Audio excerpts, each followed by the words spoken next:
முற்றுகை ஜெயகாந்தன் சிறுகதை. 2 மணி நேரமாய் அந்த எவ்வளவு ஒரு மிஸ்ஸுக்காக தனது மாடியறையில் காத்திருந்தான் வாசு. பொறுமை இழந்து முகம் சிவந்து உட்கார்ந்திருந்தவன் கடைசியில் கோபத்தோடு எழுந்து சென்று கப்போர்டை திறந்தான்.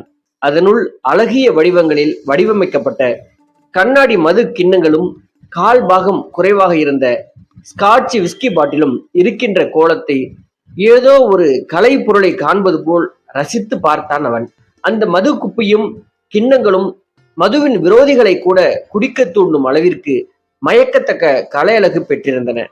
அதிர்ஷ்டவசமாகவோ துரதிர்ஷ்டவசமாகவோ ஒழுக்கம் என்ற அளவுகோலினால் ஒதுக்கி தள்ளப்பட்டுள்ள விஷயங்கள் எல்லாம் உலகத்தின் மகத்தான சௌந்தரியங்களாய் மாறியிருக்கின்றன என்று முணுமுணுத்தவாறே தன்னுள் கிளர்ந்து எரிகின்ற உணர்ச்சிகளை தணிக்கவோ வளர்க்கவோ கொண்ட வெறியுடன் குப்பையில் இருந்ததை கிண்ணத்தில் வடித்து